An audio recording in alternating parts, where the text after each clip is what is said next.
Hej Jesper. Tak for en fantastisk torsdag i Nørre Nissum. Det var meget inspirerende. Og hermed en historie tilbage til dig. Som tak for det. Det var sådan, at jeg dagen før vi tog til Nørre Nissum opdagede, at det var dig, eller hvad skal man sige, forstanderen på min efterskole, der skulle komme. Og det rørte mig. Det var spændende, synes jeg. Og det glædede jeg mig til. Og så jeg det her med, at vi skulle have ting med, og så faldt det mig selvfølgelig for at ville fortælle en historie, der handlede om, hvad jeg oplevede. Noget af det, jeg oplevede på Gudnådagens ungdomsskole, som det hed dengang. For 1000 år siden, Jesper, der gik jeg på Gudnådagens ungdomsskole. Det er lang tid siden, men det sidder stadigvæk et sted lige omkring hjertet. Og det gør det, fordi der var en flok mennesker der, som holdt stedet totempæle i hver sin hjørne og midten af stedet. Og en af de totempæle, jeg godt kunne lide at sidde, rigtig godt kunne lide at sidde op af, det var Bjarne Boes, min dansklærers totempæle. Jeg havde ham jo til dansk selvfølgelig, og vi indfandt os i en lille skolestue, som lå lige under mit værelse for enden af bygningen der. Bjarne Boe, han talte til os på en bestemt måde. Han talte til mig på en bestemt måde, der gjorde, at jeg lyttede meget efter og sugede meget til mig af, hvad der foregik i det rum der. Det var faktisk sådan, at, og det kunne jeg godt mærke, da vi var der, at det forhold til den lærer og det forhold til den skole i det hele taget kom til at ændre mit liv. Og den her sjove ting, hulmaskinen, Bantex, tog jeg med til Nørre Nissum, fordi den har en helt særlig historie. Det var nemlig sådan, at når vi sad der og skulle lave nogle opgaver i dansktimen, så enten stod Bjarne Boe og kiggede ud af vinduet med hænderne på skulderen og kunne høre hver eneste lille bevægelse, der foregik i rummet og adresserede det. Eller han sad med nogle papirer og lavede huller i dem med den her hulmaskine.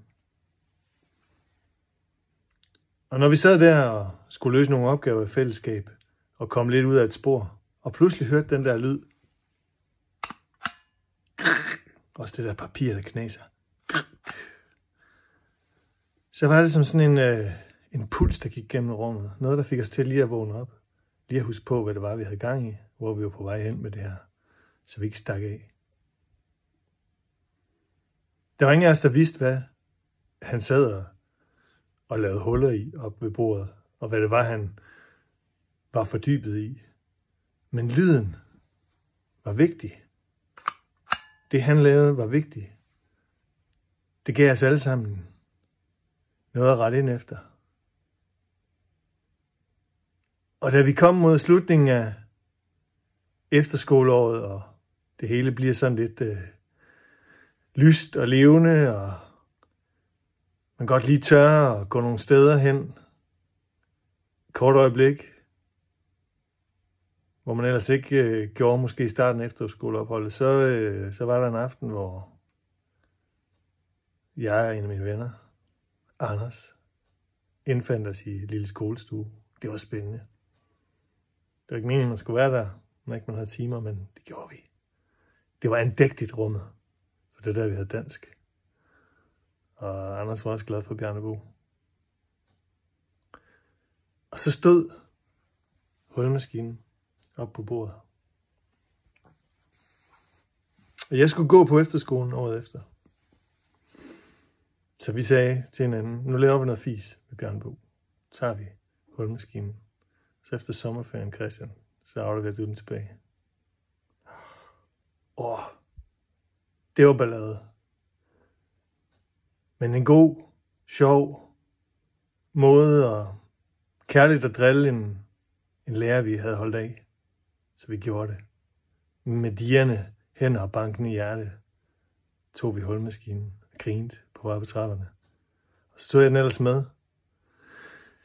tilbage til Holstebro på sommerferie.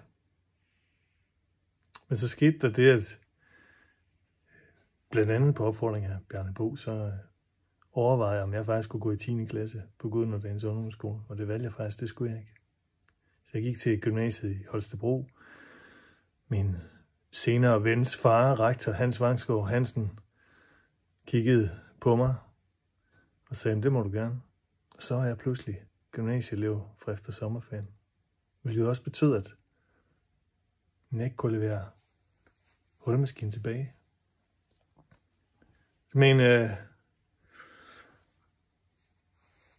en blandet smag af vild jubel og en form for sådan, hvad så? Hvad så med de næste? Hvad for en rytme skal de så passe ind til? Så stillede jeg hullemaskinen på min hylde. Og hver gang jeg har kigget på den lige siden, der har mindes det skifte, der lå i den tid i mit liv. Jeg har ikke brugt den særlig tit. Jeg havde nogle få gange, hvor jeg synes, der var nogle papirer, der var vigtige nok til at gøre brug af Bjarne Boes hullemaskine. Men ellers har den været der hele vejen igennem, som et minde om noget, der for altid ændrede min måde at gå til verden på. Tak skal du have, Jesper, for at lytte. Jeg håber, du hygger dig.